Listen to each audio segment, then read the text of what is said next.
Om Shanti, everyone. I'm inviting you to take a little trip to New York City with me and to visualize a scene on United Nations Plaza, which is also called First Avenue in Manhattan.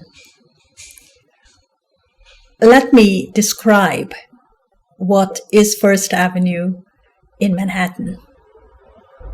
It's a street, and on one side, it is a row of tall buildings, and on the other side is the United Nations complex. It is the headquarters of the United Nations overlooking the East River.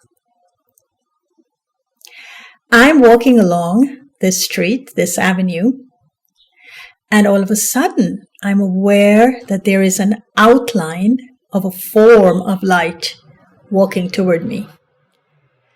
I kept looking at this brilliant outline moving in my direction when suddenly a gentleman jumped out of a public telephone booth. This was in the early 80s. Of course, we still had telephone booths. We didn't have cell phones. And this person said to me, "Do you see what I see?" And my response was, "What are you seeing?" And he said, "An angel in brilliant white light."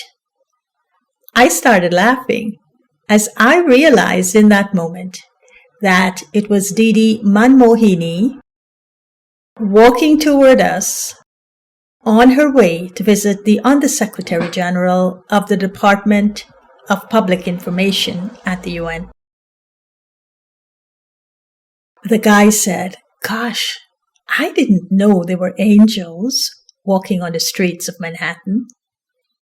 And I replied, "Well, now you know." And we shared an awesome moment.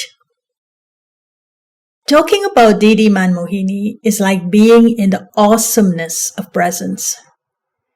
The presence of someone who embodied the radiance of God's light. She had an elegance of presence like no other. It was as if her presence of light was seen long before her physical form, and her body was like a shadow following her angelic presence. The elegance of her presence shone through her eyes and entered the souls of others through our eyes. This we call as Didiji's drishti. It was powerful. It was all-penetrating. It was transformative. With her drishti, Didiji leaned forward and touched our souls with a beauty that emerged from a depth of pure love. Truth, discipline, kindness, and trust were at the heart of her reality.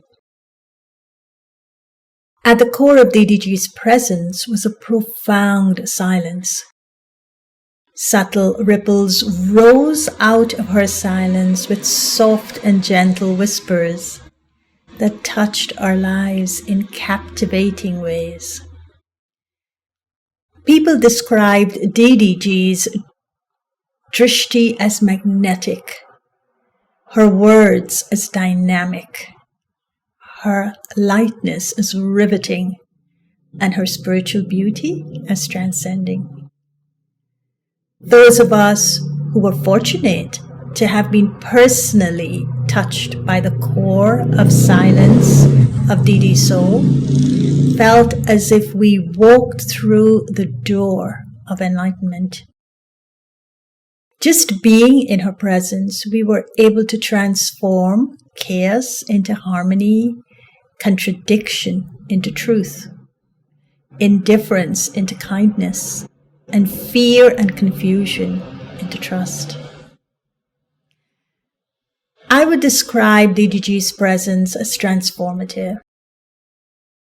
As a Shiv Shakti, she had the power to transform the consciousness of the individual from gross to subtle. Through her way of living, Didi showed us that the path to freedom and clarity lies in simply being your true self.